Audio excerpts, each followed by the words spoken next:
After get some coffee. It's so good. Privileged life. I know. And I've brought this. There was this line from a movie, No Country for Old Men. It's quite old. Tommy Lee Jones in it. He plays a sheriff in a small town. Javier Bardem plays a hired killer. And the perspective is, here's this sheriff. He's in his 70s, been the sheriff of the town for decades. And the worst thing he's seen in his country town is someone stole a cow 20 years earlier, or Ned flipped his truck while being drunk in a field and he had to lock him up overnight, kind of thing. And insert this killer this new age killer who kills without compassion. He's willing to trade money for the life of someone. And during the conversation, Tommy Lee Jones explains, I don't understand this country that I'm living in, but the one thing I did know is I recognized this country was going to hell the moment the younger generation stopped addressing their elders as sir or ma'am. And that line from that movie has stuck with me for a couple decades, because that literally was the time when respect for the people who had earned respect no longer existed. Because in this fight for equality, or wars that don't exist between genders and races, we've completely wiped out the respect of accomplishment in order to try and make everyone equal, whether they had earned it or not. We wanted equal outcomes without equal efforts. And there's quite an age difference between us. How are you finding navigating the world? Like, you've just come out of school. You're still very young. You're a professional. How are you finding navigating a world where, even as a professional, maybe it's hard to gain respect because people can just get an easy answer online? Yeah. It's two parts frustrating and also really sad that, I spent 8 years working towards my degree. And then... So at that point, that was a full third of your life. Yeah. Yeah, it was a long time. And then to have, quote unquote, being replaced by something like ChatGPT, where it gives people the answers that they want or that they're seeking, rather than giving them the human interaction and empathy. I don't think AI can replace that, but I think that people are seeking that more than they're seeking, the services of a psychologist, which is heartbreaking, because I think it's just further pushing that divide, that gap in humanity, where the respect is lost, where the care is lost, where the compassion and the tolerance is lost. And, it puts 8 years of hard work, not gone. It's not gone, obviously. I still have people who seek out my services and value that work, but it's really interesting when clients will come in and I'll say something and they're like, yeah, but ChatGPT told me this, and I'm like, okay, well, what did you prompt it with? That's what I want to know. Ask the right question. Therapy is to discover an answer that you didn't have the question for through discussion, communication, and interaction. And I'm finding this so much in society, people only go looking for the information that back up what they already believe. This is, again, that divide you're talking about, where people can't come together and have a dialogue because they just want to be right. Yeah. I'm going to sit down with you so you understand why I'm right. That's not a conversation. So no one's growing when they sit down, which is why I think they're uncomfortable sitting down to have a discussion, because the moment they find out they don't know everything about everything, they really start pulling back and they don't want to talk anymore, because that would mean they take it as a personal insult that you may know more on a specific topic. And they retract as though you're looking down on them, but you're not. You gave them the time to sit down so you could have the respectful conversation, but that now makes them uncomfortable. So they would rather go online and with the simplest prompt, and we both know that AI only gives you the level of answer that you prompt it with. So if you ask 5 words, it's going to give you an overview. If you triple down on the detail you're looking for, it will give you paragraphs that you can then absorb. Yeah. The true geniuses with AI can prompt it with 100 variables and get a very nice answer. Yeah. So what does that mean? The more time and effort you put in, the better results you get. 100%. Which goes back to exactly what you said. They wanted the short answer, so they're never going to get the therapy result. 1 or 2 sessions with you, you can find out maybe the problem wasn't even directly with the question they asked, because they didn't know the right question to ask to get the healing. Yeah. Well, and I think a lot of people also underestimate their own capacity in a lot of ways. Like, they are so driven towards being right that they neglect the things that they do already know to be true that are maybe uncomfortable or hard to accept or acknowledge about themselves. And so with therapy, part of my job is highlighting those pieces that people already have in them that are strengths. That Also they can, giving them the confidence to further talk about more. Rather than, maybe not hiding behind, but feeling sort of driven by the insecurities or the fears or the challenges that they're facing. I think a lot of people have the capacity for respect, compassion, care, honesty, integrity, tolerance. I think we all have that, but I think we get caught up in the divide. I think we get caught up in this sort of pendulum swing that society's on right now, where essentially you're being forced to, or asked to, however you want to put it, or at least being led down a very specific road. A very specific road, and you have to pick your camp. You don't get to play in the middle anymore. You don't get to have tolerance. You're guilted. If you're not with us, you're against us. Yep. You might just be trying to survive. Now someone has just told you that if you want to belong, you're fighting us if you don't believe in our exact ideals. There's no freedom of expression. There's no ability to recover or heal when you're told you have to meet these criteria in order to just be accepted. Yeah. And I mean, at a base level, I think human, we want to belong. You want to be a part of the in-group. And so the in-groups right now are these very extreme, polar opposite factions that... And both are nuts. Let's claim that. We're not picking a side. No, we're not. Extremists are nuts on both sides. 100%. Yeah. 100%. I think any extremist view is scary. Yeah. And chances are the answer was right in the middle anyways. Yeah. But we're never given a chance to come back to it and have the conversation. Because if you're not with us, you're against us. If you're not with us, you're against us. Yeah. Half of us still have blinders on trying to survive. We can't do something like all or nothing towards your agenda. So it's just, I do feel for your generation. I'm a full generation ahead of you guys. Our biggest problem was putting in enough hours to afford to live and then start investing. Your generation was basically the first generation of, you may not even have the chance. And then a generation behind you, let's say the ones just becoming, they're either just have become adults or will be in the next 2 to 3 years. There's nothing more bleak than that. You're basically being told this is the status quo and you have to accept it. It's hard. I mean, it's... And how do you even deal with, I don't like the word trauma, but how do you even deal with, you're only 18, life expectancy 70. How do you even come to terms with 50 years of uncontrollable future?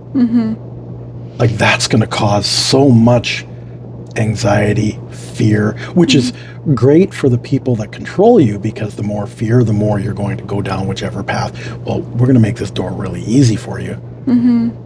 I mean, I think the younger generation, those who are fresh 18 right now or young adults right now, I think they have a level of resiliency that is truly astonishing. I see it in a lot of my students. And I have a lot of admiration and respect for that, because yes, again, there's extremes in every generation, in every group, but the majority that I see, they've been through hell. They had to survive this pandemic while simultaneously trying to hold on to their sanity, while dealing with World War III level conflict, and they're still resilient, and they still find ways to show up for each other, to be compassionate, to be respectful. And I have hopes for them as a generation, but I also share in the fear of uncertainty and the sadness with just how the world is currently going. So obviously you can't give an all-encompassing piece of advice unsolicited. But with what you deal with the younger generation, we'll say 16 to 34 right now. That's a pretty broad spectrum of, let's say, the two generations below me. If you had to give a single encouragement, or what are they doing well? Like, you remember how you said you'd like to find something that they're good at, so you can build on a positive in order to get them the confidence to deal with the next most difficult thing. Do you think or would you go back to the resilience that they've been able to build, or what would you say is the one piece that they have that they could build off of? You may have already said it, but I just really want to clarify it. No, I think it's tolerance for the things that you don't know, and curiosity about the things that you think you know. Because, I go back to even when I was younger, and I mean, your early 20s, you think you're on top of the world, you think you know everything. We did. We absolutely knew everything. And what was really kind of a shock for me and put me on my ass back then was traveling. And I had the privilege of going to Bali, before Bali was what Bali is now. Yeah. And I remember witnessing people in what would be considered like absolutely impoverished, circumstances for us. And the level of happiness, the level of community, the level of care for one another, for strangers coming into their homes as well. Like, I'm a foreigner, and I felt so welcomed, so accepted. I was getting my yoga teacher training, and we got invited to a wedding. Just our group got invited to this wedding, and it was in this tiny little hall, if you could even call it that, and it was incredible. Everybody brought something, and it was just so full of joy and love. And these people had nothing by our standards, literally nothing. And so what do they value? Community. So why not invite strangers? Your community just got bigger with a simple invite. 100%. Yes. Yeah, and it really opened my eyes to just the amount of privilege that we have coming from a Western culture in terms of what we can actually do with the leverage of credit and the access that we have to the resources that we have. And again, I balance the sad reality of how hard it is for my generation, the generation below me, with also balancing the reality of we also have a lot more than most. And at our lowest level, we're still ahead of 75-80% of the world. And you can still do a lot with that. You might not be able to do what your generation has done, or grow wealth in that way, and we certainly don't have the same amount of time to do it, but you can still do a lot if you choose to accept that there's a lot that you don't know, and you choose to listen and be open to kind of receiving information from people who do know better than you, while also challenging and getting curious about the things that you do know. And rather than putting blinders back on and getting pigeonholed into that mentality of I'm right and my way is right, do you have the capacity and the tolerance to be wrong, to make mistakes, to be humble enough to ask questions of someone who actually does know better than you? That's a perfect segue. Do you think you're going to find knowledge that's going to continually grow your mindset at the same table you've already sat at? No. Exactly. I So mean- this is the biggest problem. You get these groups, usually in post-secondary institutions, where they just grow their table based on a common enemy that they perceive. And if they never sit at another table with, say, people that don't just 100% agree with them, or people that are older than them, that have actual, because typically these people have never even paid taxes yet, but they seem to know how to use the taxpayers' money, or who should be taxed more.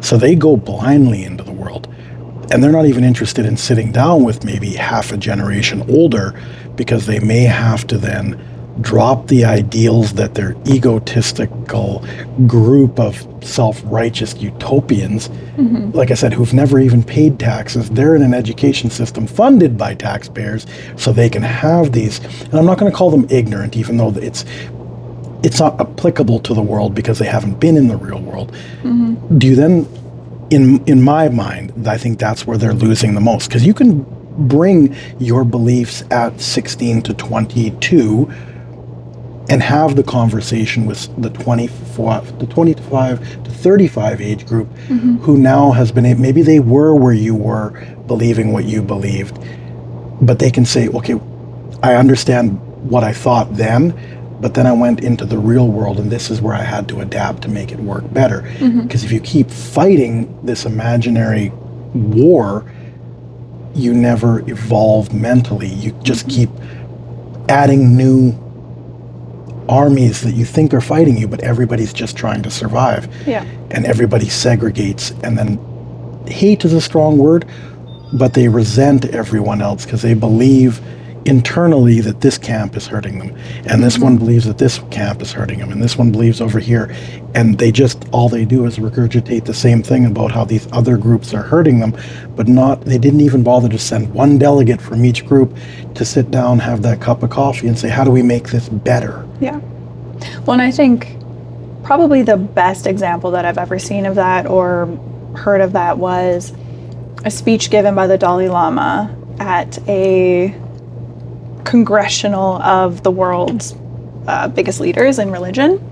So you had all of the major religious organizations there and their leaders and everything, and he gives a speech, and he's talking about how every single organization has their text, and they get very caught up in the metaphysical presentation of their religion. So their gods, their deities, and they fight over that, right? And they're all fighting over it.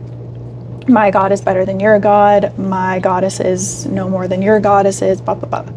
Wars have started over this.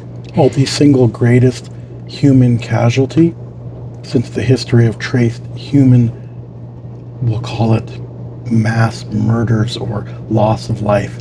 Forget about plagues, forget anything like that. It's been religious wars. It has decimated entire populations. It has wiped thousands of square kilometers off the map of old beliefs. I cannot believe this. A religion which is supposed to guide you, it's supposed to be that deity and that faith to bring your faith and your people, your population forward in time.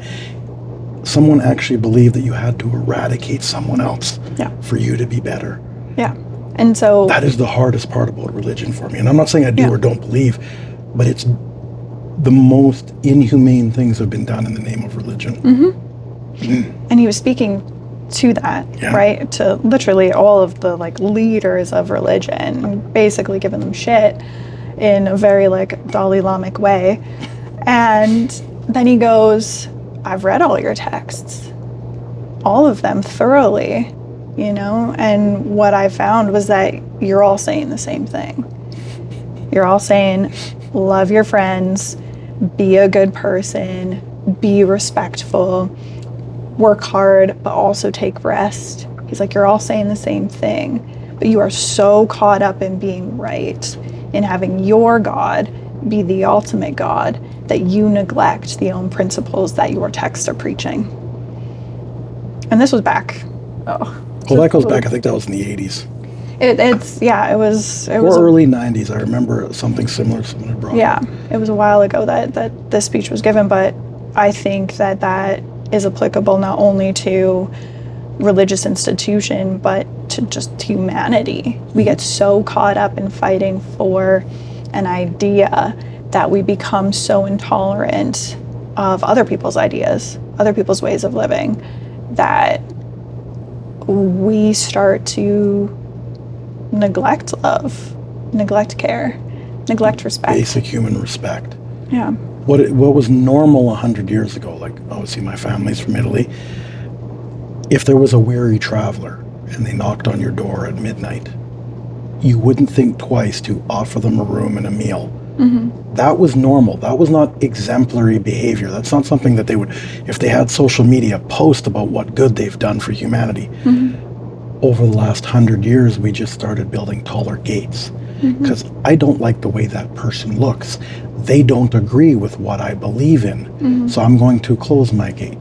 Next year, I'm going to put a lock on my gate. Then I'm going to buy guns so you don't get anywhere near what's mine. Yeah. Where did that shift happen? We used to take care of people because food was, that was the express. It doesn't matter what language you spoke. Sharing a meal transcends all language. It's a basic understanding where even if they weren't asking for food, that was the way that you started the dialogue of understanding. I'm going to learn everything about your culture. You're going to learn something about mine, but we're going to do it by the olive branch that is this loaf of bread. I'm not wealthy, but I made 3 loaves today. Please, let's share one of them. We've gotten so far away from that, that talking about that sounds like a fictional story. My grandmother told me stories about that while we were handing out the bread on her block here in Edmonton, because it was easier to make 6 loaves or 12 loaves of bread than 1 loaf of bread. And only anyone who bakes will understand that. I didn't get it. I'm a terrible baker. But yeah, try mixing up 1 loaf's worth of ingredients. And flour costs nothing, yeast costs nothing, salt and water. So mine is, you're already turning the oven on. You'd actually be wasting energy cooking 1 loaf. So put 12 in there. But when you're done, you take 1, you freeze 1, and we'd go and walk the neighborhood and hand 1 to all the neighbors. Not because we wanted something in return, because back home, this is what you did. So if we weren't going to be Italians living in Canada, we were Canadians with Italian heritage. Yeah. And that's how it was. And surely the next week, the Armenians would bring something over, the Turkish would bring something over. And so we were not a wealthy family, but I experienced dozens of different ethnicities of food living in Edmonton because someone broke that communication barrier with a meal, a loaf of bread. But now, again, that's such exemplary. We just build taller walls. Yeah. We lock our cars, lock our doors, because somewhere in there this breakdown happened where I have to protect me. Because I'm pretty sure everybody wants a piece of it because I don't like the way they look. Or we have a difference of opinion. We can't talk about it. You're just my enemy because we don't agree. Well, if anyone knows us, knows that you and I oftentimes disagree on many things. We absolutely do. But not once have we ever said, we're not talking again. I can't talk to you because you don't see it my way. Yeah. We typically come out of conversations smarter. It's true. Or more, maybe we're not agreeing, but maybe one of us is more empathetic, sympathetic, apathetic towards what we looked at very narrow-mindedly before that. That's called a win. It does not mean we have to agree. It also doesn't mean we have to fight over it. Because fighting is just the weak mind's way. And I know this because I used to get into fights all the time. I didn't raise my voice. If we're arguing, I'm not going to yell at you. I'm going to punch you until one of us is unconscious. And we're going to call that the toxic winner of this scenario. And I'm not calling that toxic masculinity because we've gotten so far away from being men that we have whatever we have walking around now. And I will not have that discussion because we both know we can't go there. We cannot go there because no one's going to agree on that one. But I also know I was wrong. I could have just walked away because winning a fight does not mean you're right. Yeah. It just means you got the better shot in. It means you're better at fighting, which is cool in a scenario where you need to be physical. But no one learned anything there except we got dumber by getting punched in the head. What if someone falls and dies because they hit their head on the ground? What if I get arrested and get a criminal record and then I can't travel? You know what that means? None of the schools that I've built around the world would happen. None of the hospitals would have happened. None of the libraries would have happened. None of the things that you see us traveling doing would happen had the worst case scenario come out of me not being able to control my reaction to it. So I did things wrong. I have no problem admitting it. That person I was 20 years ago, I'm not proud of, but I'm not going to erase it because I don't like my past. I'm just not going to repeat it. And this is the biggest problem with progressive world thinking, this Western culture is, ooh, that was ugly, let's erase it. We can't erase the negative side because that's part of who we are now. We keep it there to remember not to do it again. The repercussions of what we used to do we'd go to war to stop this certain scenario from becoming a problem. I'm not saying war is the right answer, but if war was necessary in the time, learn how to identify it ahead of time so we don't have to lose millions of lives through war to stop what the war originally started as. Right. But we just keep doing it, and we're getting so polarized by the bullshit in the world that we've now separated, again, these extremists, where if one person gets murdered, and let's call it what it is, the other side's like, good, they had it coming.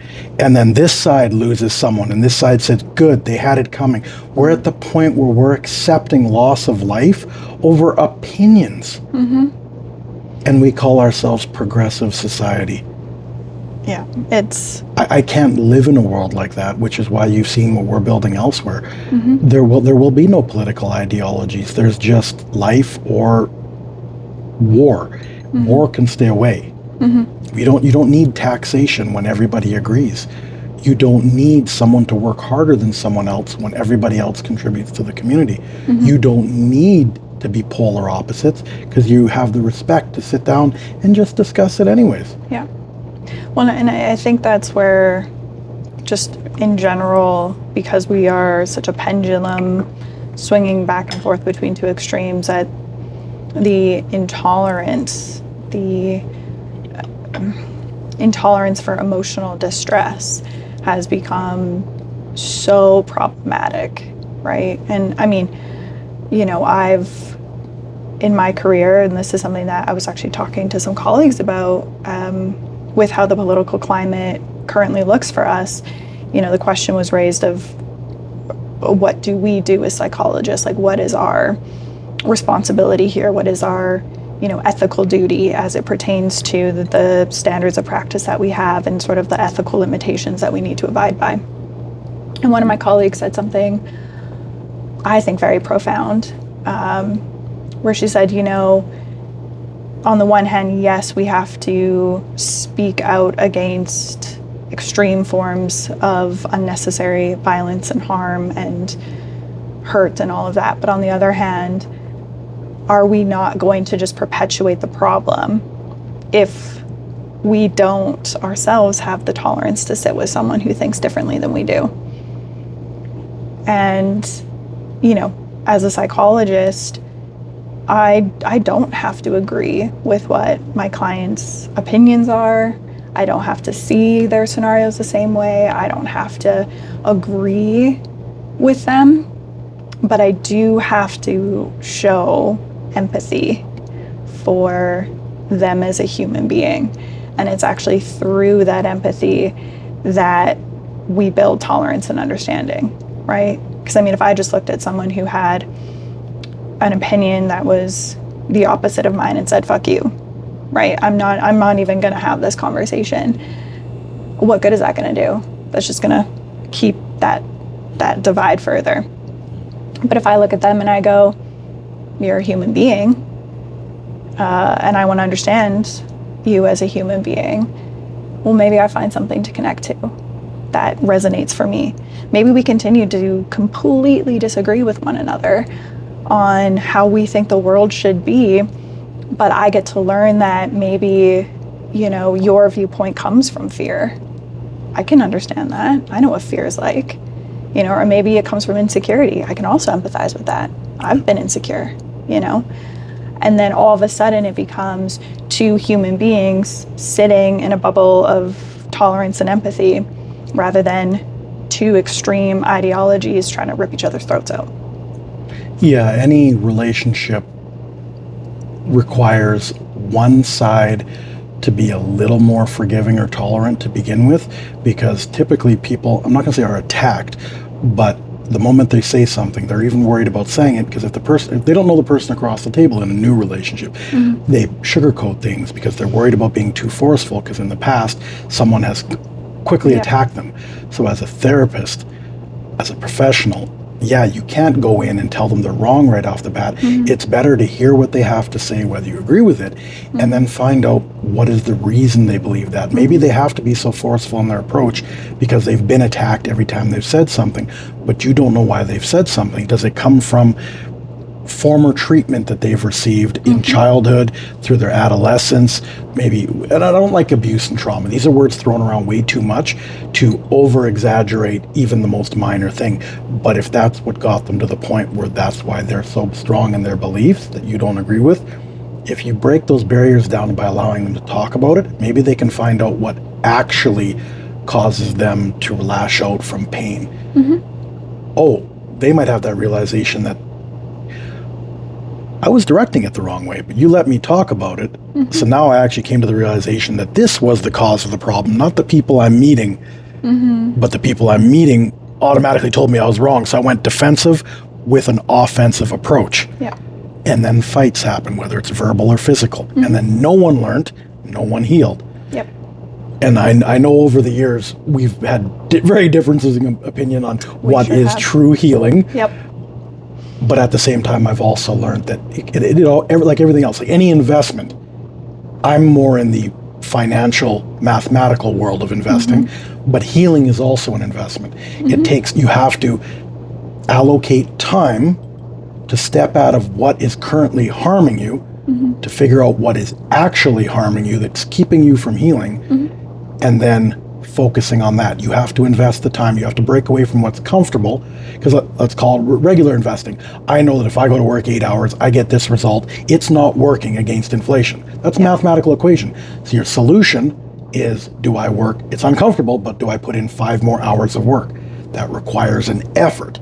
Then you could analyze and say that 5 more hours of work got taxed this much. Was that enough to offset this is the problem, but I need the equation back here first to figure out if it's correcting it. Same thing. I need to invest time, so maybe I'll lower my guard to figure out what's actually got me so just on edge, wanting to attack anyone who thinks differently. Well, and I think a lot of the math in the world, unfortunately, has an emotional or a psychological component to it, because we are emotional beings, and so you and I can look at the exact same equation and respond to it differently, not because the math is wrong, but because we come from different experiences and backgrounds and failures and mistakes and whatever, and so that's going to inform how we both see the fundamentally true equation that's sitting in front of us, which in part is why I got into the field of psychology, because I just think it's so fascinating how everyone can look at the same thing and see it a million different ways based on who they are as people. Or how their brain formulates the stimuli. I could put 10 coins on the table, or let's say someone walked up and put 10 coins on the table and said, separate it into 4 piles. We're not going to build the same 4 piles. I might go 1, 1, 1, and 7. Some people's, OCD would try to figure out how to put 2.5 coins in each pile so they're absolutely equal and spaced apart. That'd be me. But that tells you what they're like. And then you'll have some people that are just like 2, 3, 4. 1, 2, 3, 4. There's my 10. I'm so happy. And you're like, cool, you're going to be a child at heart for the rest of your life. And then you're going to move the coins around when people aren't looking, just to see it. What was wrong? Which one of those scenarios was wrong? None, because what was asked of you is the result you presented based on how you like to formulate any type of stimuli or problem presented to you. If you just quickly say, I'm not doing that, and push it all off the table, that's also a response.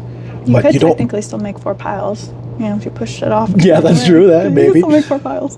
But I think what you were getting at is let's figure out why you did that, Yeah. not react to the fact that you did that. Yeah. Which is where I think even that's what I was guilty of. I'm like, I gave you a chance to help bridge the gap by starting the conversation, and you quickly slapped it. I would have ended it there and walked away. Mm-hmm. I'm learning more so why they're now. slapping it.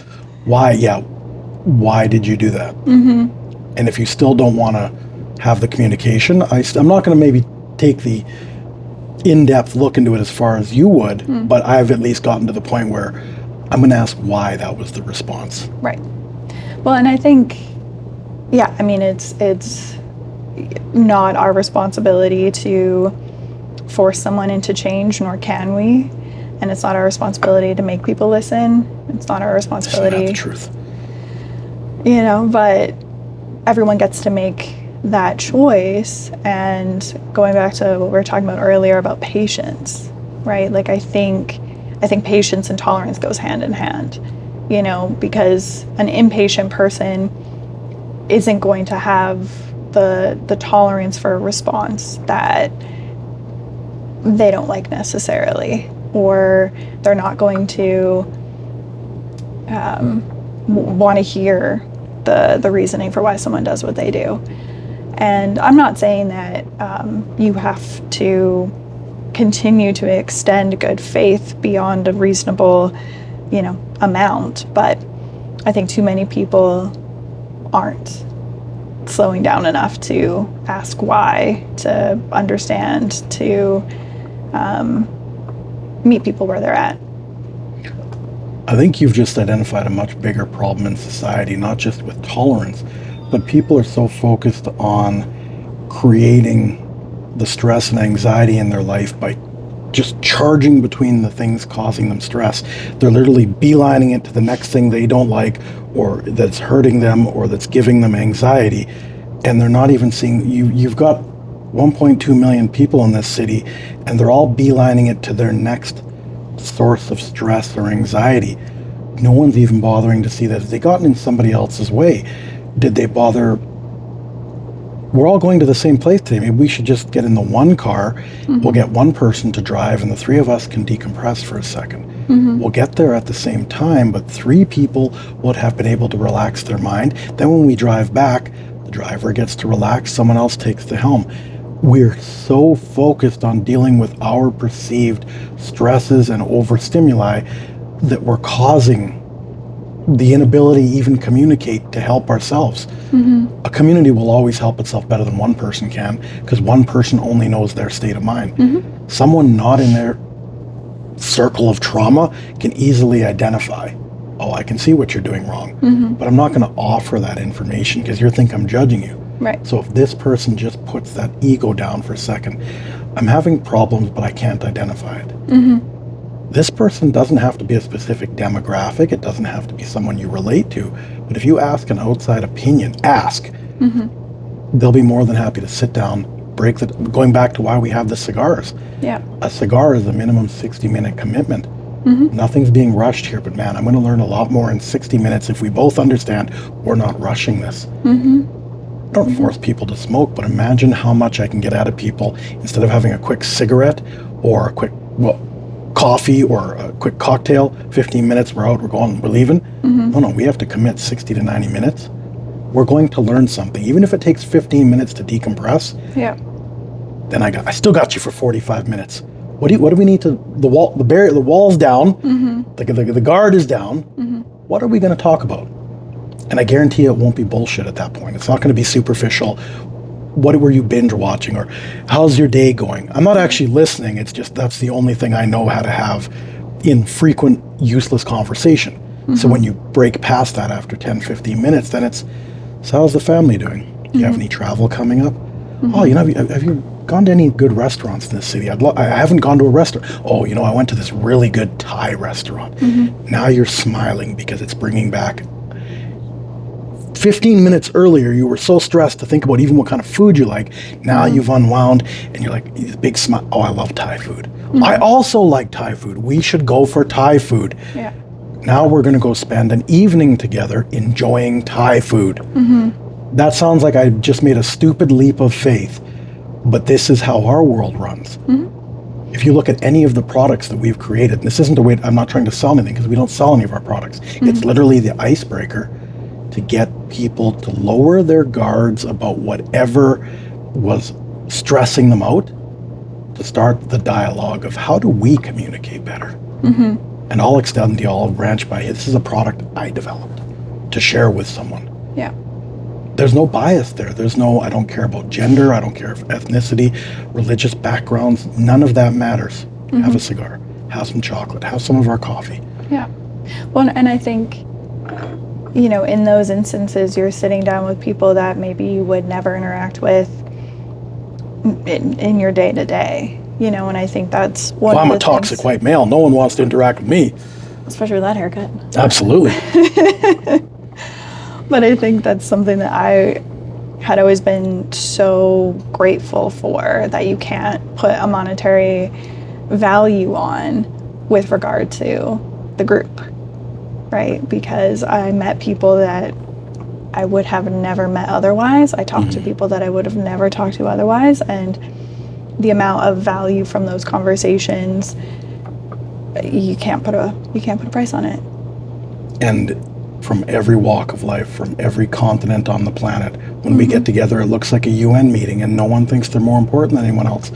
So how can the problems of society exist if a group of people can come together on an ideology that we want to build a community? None of them said we want to build this segregated community. They just said there must be a better way to do it than all the hate and the anxiety and the segregation that happens in society. Yep. But society is just made up of people. So it's the people's decision whether to buy into segregation. We just have dozens of people that think that it's better to be a community. I'm a food lover. Racism and discrimination is the opposite of being a food lover. Okay, you cannot be a racist and love food, because chances are there's better food somewhere else in the world. Yeah, or the food that you do love came from the very race that you're being racist against. So yeah, I think food breaks all barriers are erased when food comes to the table. I love Indian cuisine, Thai, like we were talking about. Love being in Japan. I mean, I'm Italian, so no one knows best. That's it. Yeah. Brazil, I've been, just how can you possibly hate people that want to feed you? You can't. You cannot hate Same. people. Full bellies do not hate. And I mean, we're in a cafe. They opened the door for us. We got some cake. We got some good coffee. I have nothing to be upset about. Nope. It's a great day. It's an absolutely great day. So if people just started looking at things with real intention, why do I dislike this person?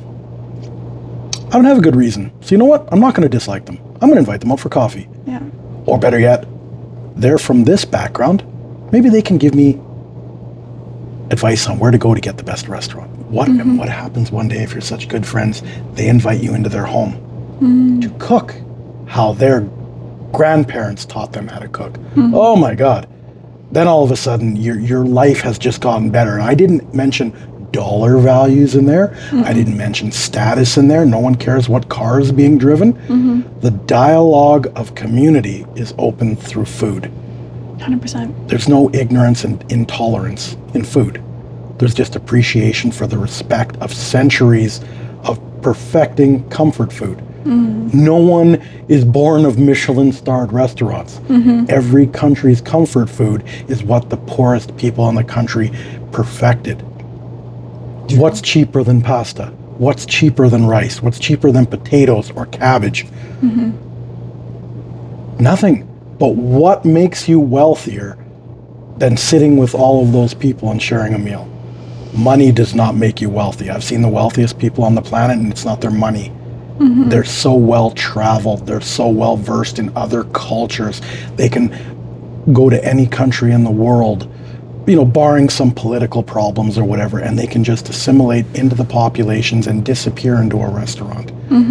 That's my true. favorite thing to do. Oh my God. This is why we want people to travel with us, because it's like you Befriend the can't. locals. Yes. Get them to tell you where to go. It's so good. They know all the best hole-in-the-wall restaurants to go to. Yeah, they're not going to take you to Taco Bell in Mexico. Go with them, and they're going to find that the joke that Pat always makes is the blue cooler tacos. Yeah.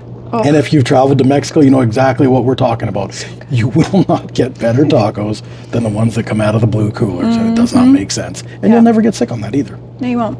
So No, I think the best tacos I had were in the scariest places, and I was like, oh, these are. And it's only by perception. You probably, nothing happened, did it? No, it It's was just great. not what we're used to in a privileged society where everything seems secure. Yeah, Traveling opens up all the doors and gets rid of all intolerances. I agree. I agree. And now I'm starving.